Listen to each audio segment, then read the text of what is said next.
Pues con el bloque nacional empezamos con la noticia de el cierre de Canal Nou en la Comunidad Valenciana. Titula El Mundo: Fabra, primer líder autonómico que se atreve a cerrar su televisión.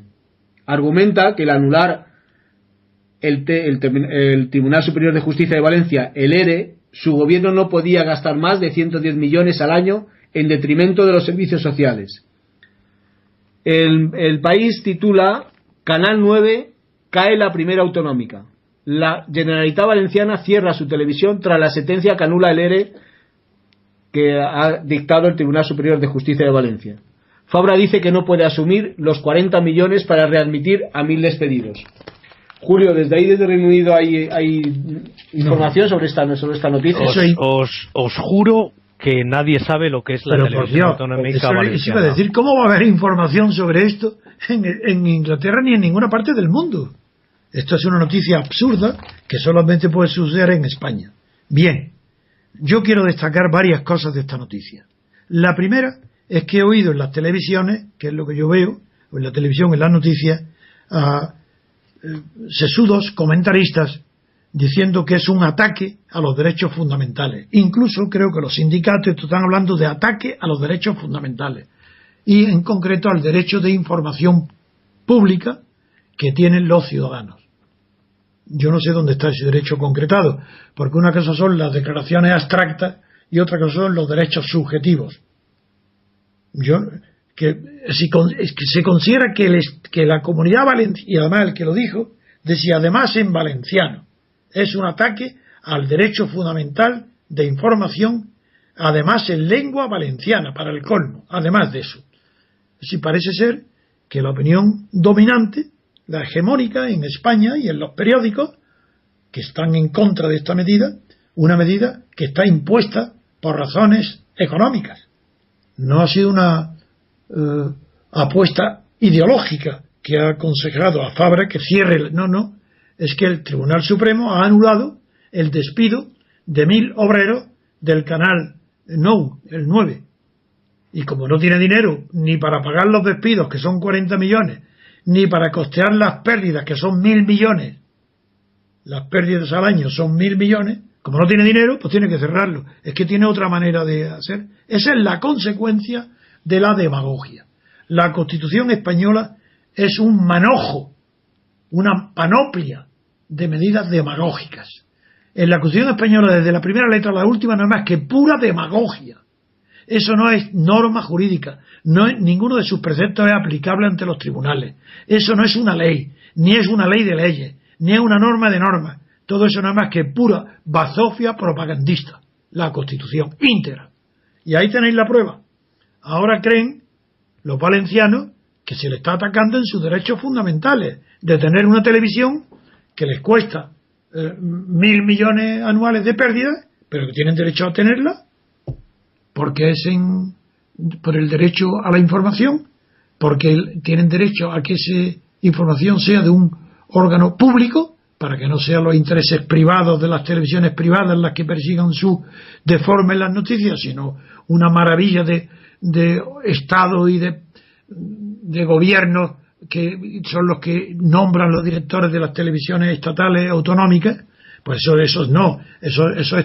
eso no hacen propaganda, eso es una maravilla que dicen la verdad y que por eso pierden 1000 millones al año. Pues bien, ni una cosa ni otra, porque pierden, no se pueden sostener, no se puede tolerar que los contribuyentes españoles, no los de Valencia, de todo el Estado, que los contribuyentes estén pagando una pérdida de una televisión de 1000 millones, y aunque no tuviera pérdida, ¿qué garantía hay de que un Estado de partidos, que no es un gobierno democrático, sino que es un gobierno oligocrático, qué garantía hay de que diga la verdad en los medios de comunicación pública? Ninguna.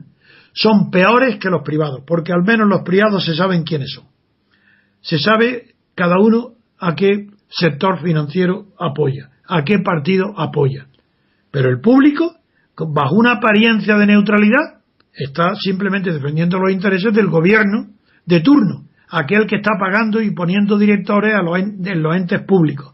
Esa realidad es una maravilla que fracase, es una maravilla que se cierre, que es una tristeza que aumente el paro, es evidente. Que hay ahora casi otras 1.000 personas que irán al paro, es evidente.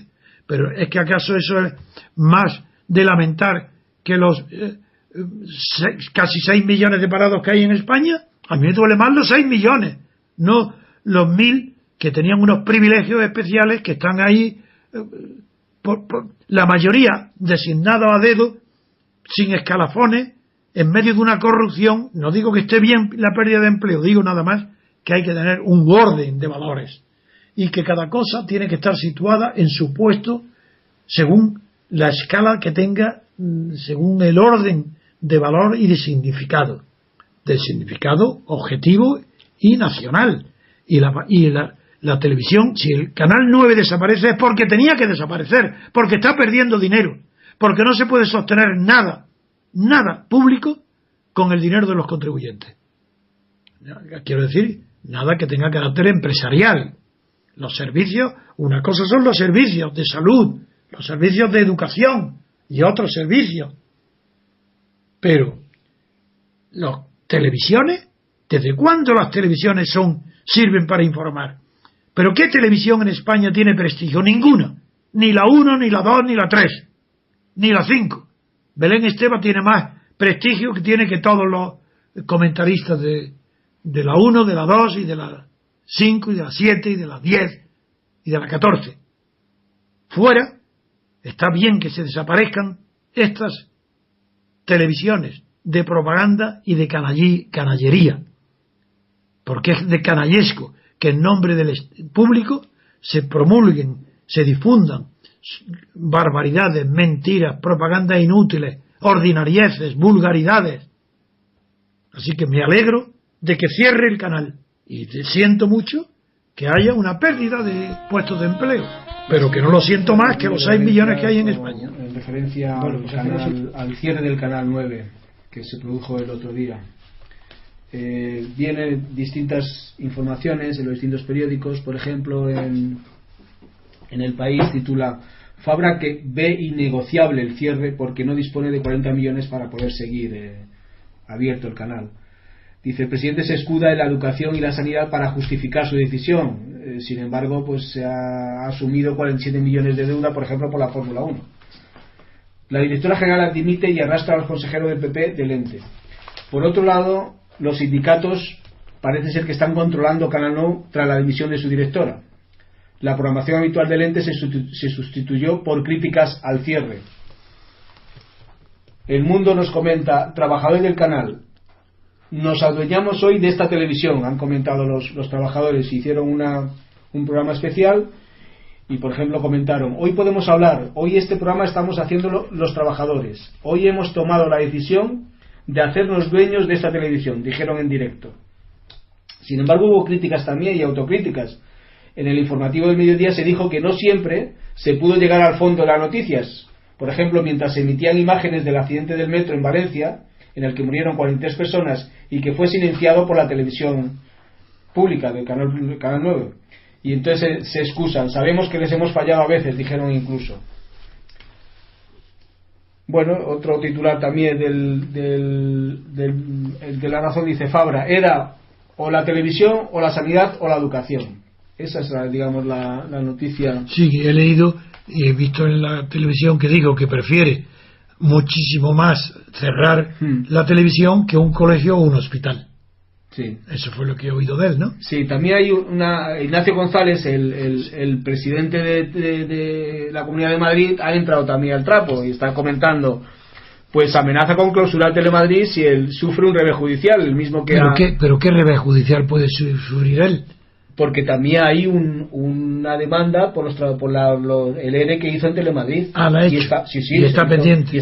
¿Y qué es lo que ha dicho? ¿Que va a hacer igual? Pues dice amenaza con clausurar Telemadrid si sufre un revés judicial de la demanda suya su cadena, de la cadena de Telemadrid. Y el resto de televisiones regionales afrontan importantes reestructuraciones, claro, porque están todas asustadas. Por ejemplo, Aragón Televisión fue la autonómica más vista en el mes de octubre, dice El País. Bueno, Asturias cada quien. En cambio, en Galicia Feijóo apoya totalmente, ¿no? Sí, Feijóo respaldó ayer sin fisura la existencia de entes. Es decir, de televisiones. Porque la palabra ente ya no se sabe lo que significa, ente. Sí. Cuando no se sabe lo que es, significa televisión. Esta es la noticia, entonces el tema es muy bien. Que siguen. Mi comentario se va a centrar en la naturaleza de las reacciones. Porque se comprende muy bien la defensa que está haciendo Fabra. Fabra dice, no tengo dinero y prefiero suprimir la pérdida imponente que supone mantener la televisión autonómica de Valencia antes que disminuir el presupuesto para enseñanza o sanidad. Bien, postura neta, clara. Se puede estar a favor o en contra, pero no hay duda. En cambio, los perjudicados, la reacción de los perjudicados es diferente. Y no es la misma de los medios de comunicación, porque hasta ahora en los medios de comunicación ve una prudencia que no tienen cuando se trata de cualquier medida o cualquier noticia que afecte a un medio de comunicación. Aquí se están tocando todos la ropa antes de hablar. ¡Qué miedo! ¡Qué miedo enfrentarse con la realidad! ¿Y qué realidad es la que hay en Valencia? Pues que los sindicatos, por un lado, según lo pone el propio la razón, dicen que controlan Canal NU tras la dimisión de su directora, que el ente con mayúsculas, que significa la televisión autonómica, su programación se sustituyó por críticas a la Generalitat por haberla cerrado, que se ha constituido un comité de administración, de dirección, y que todos los periódicos lo dan la noticia como si nada. Bien, veamos. Sí, parece que la directiva se ha apartado, la directiva de la televisión se ha apartado y ha dejado hacer a los sindicatos que han cogido el control de la televisión. Y la prensa y los demás medios no dicen nada crítico, no hacen, no, como si esto fuera normal. Cuando Gordillo invade una finca, no con ánimo de apoderarse de ella ni de administrarla, sino para llamar la atención de la falta de empleo que hay en la agricultura en Andalucía, no hay periódico ni periodista que no le llame leninista, stalinista, comunista, y no saben lo que dicen. No saben lo que dicen. Por eso, como siempre, quiero ilustrar a los oyentes de esta radio. Las medidas que se llama acción directa, las medidas extraparlamentarias para combatir la política tradicional, en este caso, para combatir a un partido gubernamental como es el PP, que en Valencia ha cerrado la televisión autonómica, las medidas tradicionales son de carácter político y se llama crítica, la acción crítica en el Parlamento, en la prensa se puede criticar. Pero lo que no es normal, no es frecuente, es acudir ante una medida que se considera injusta, ilegal o que perjudica muchísimo al interés general. No es frecuente que se pase, los que se creen perjudicados pasen a la acción directa. Incluso Lenin, como la Revolución de Octubre se inicia fundamentalmente para terminar la guerra europea, pues lo que hace es retirar, que se retiren los soldados del frente. Sí, ahí lo que pide es la acción de combate, retirar a los soldados del frente. Pero no decidió, sino que más tarde, cuando ya decide la nueva política económica, conocida por sus siglas, entonces sí, se ocupan las tierras, pero no caóticamente, sino con medidas de gobierno de ocupación de tierras para la colectivización del cultivo de la agricultura, de los cultivos. hay que esperar hasta el año 1919 para que se plantee como doctrina la acción directa consistente en la ocupación de fábricas o centros de trabajo, que es el caso. Aquí en la ONU estamos ante un centro de trabajo. Muy bien. La primera teoría, hubo, claro, antecedentes, claro que siempre lo hay, pero ya que se ha convertido en teoría y legitimada por un gran pensamiento detrás de ella, eso hay que esperar a 1919 y a la ciudad de Milán para que allí asistamos a la ocupación de fábricas. Siendo el intelectual que legitima y engrandece esta acción y la pregona, Gramsci. Después de Lenin y en parte también de George Lucas, del húngaro. También el más grande innovador del marxismo en Europa, Gramsci. La ocupación de fábricas. Porque para Gramsci la ocupación de fábrica era una prefiguración de lo que sería la ocupación luego, la toma del poder por la clase obrera del poder del Estado. Entonces, si se ocupan las fábricas en una crisis industrial muy profunda, con paro enorme, con crisis económica enorme, más que ahora, se ocupan las fábricas, se está prefigurando cómo será el futuro Estado socialista. De la misma manera que cuando Francia pierde la guerra franco-prusiana y entran en París los alemanes, se constituye, después de todo esto, se constituye la Comuna de París con anarquistas. Y Carlos Marx, que estaba en contra del levantamiento de los anarquistas en la Comuna, una vez producido se pone a su lado y prefigura él mismo, que nunca había tenido una idea clara Carlos Marx de lo que sería el Estado futuro con el socialismo, le da la idea, y en su pequeña obra llamada Programa de Gotha, ahí ya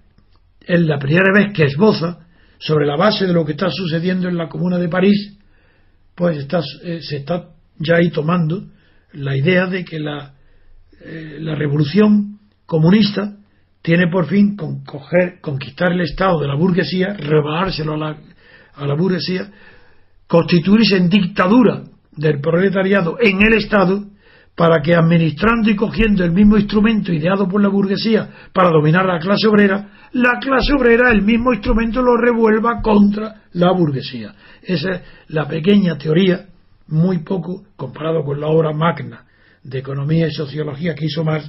La parte política es muy pequeña, que es este Programa de Gotha, y lo tomó de la Comuna de París, donde se ocuparon directamente todos los centros de trabajo de París, porque había que dar de comer y de alimentar y limpiar las calles, y todo eso lo hicieron ocupando la clase obrera directamente los centros de trabajo.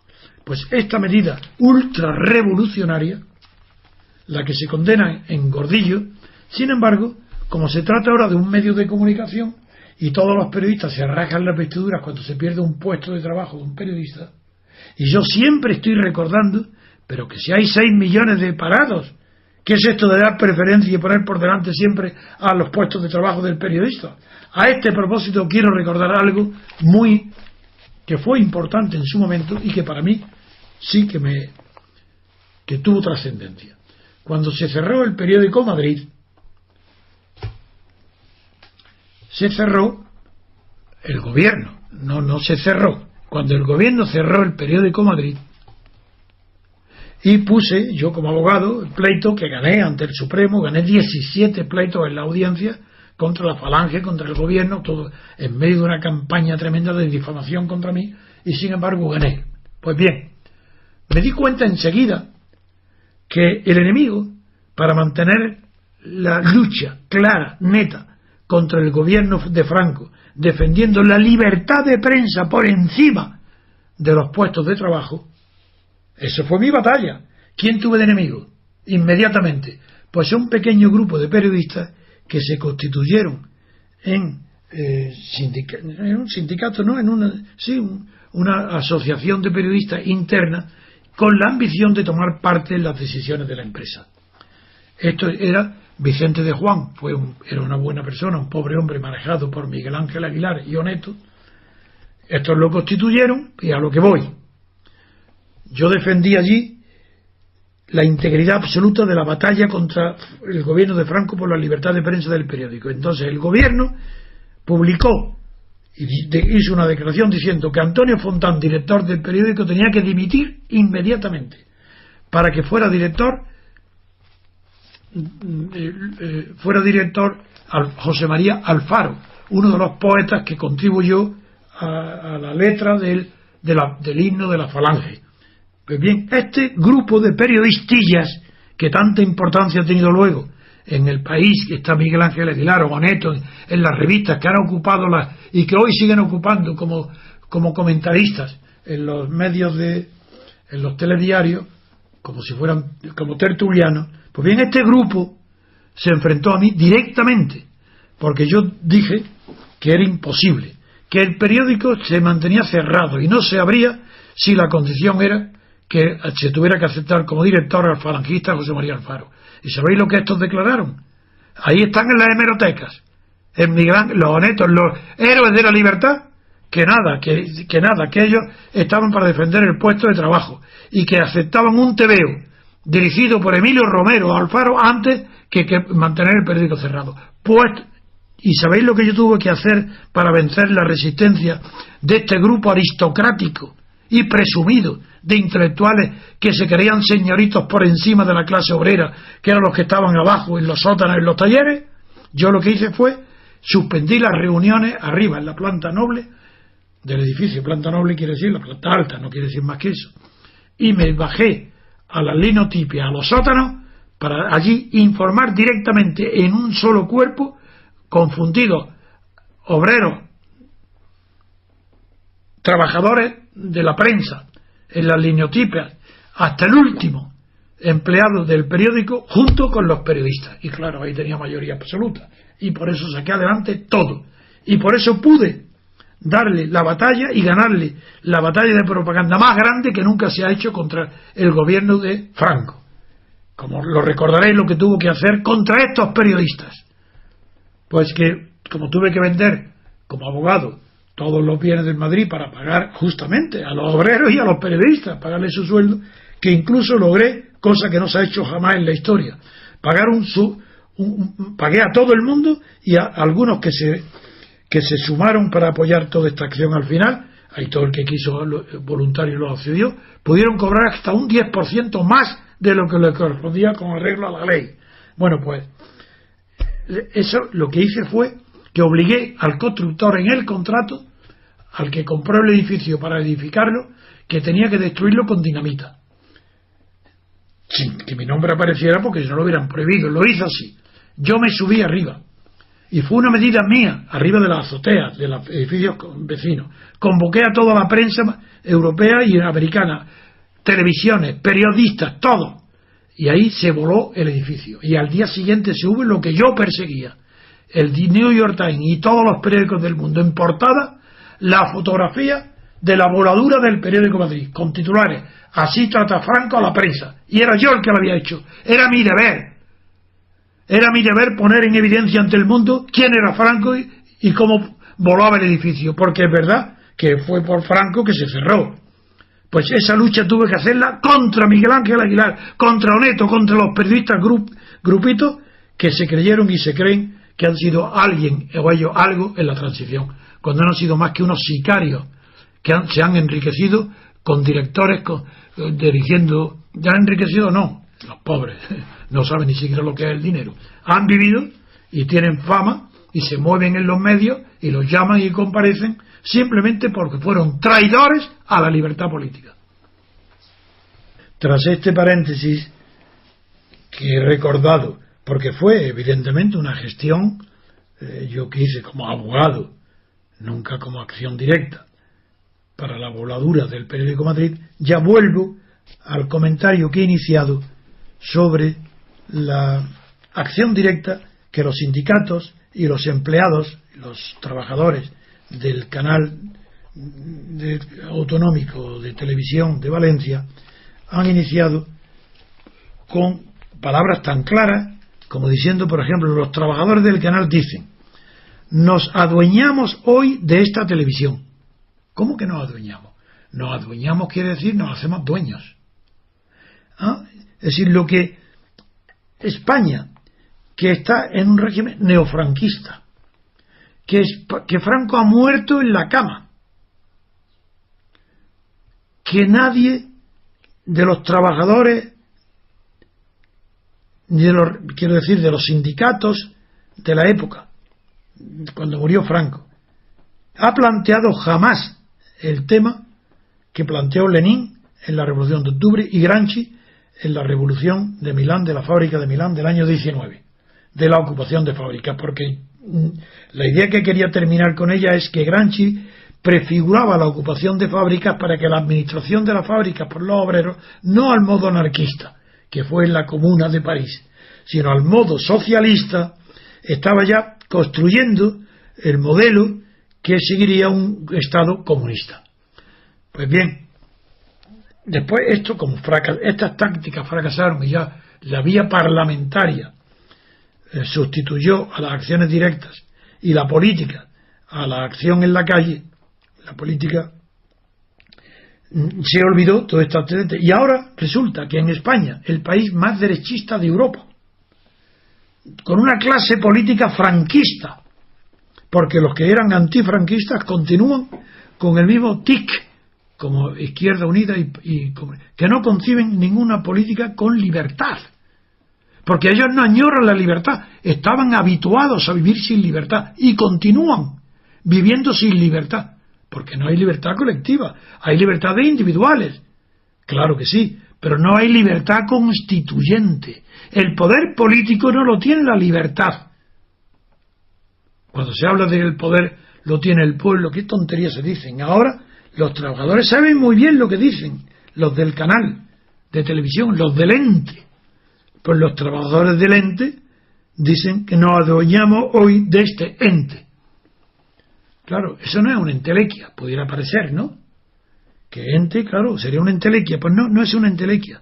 Se están apoderando, adueñando de edificios, instalaciones, máquinas, proyecciones,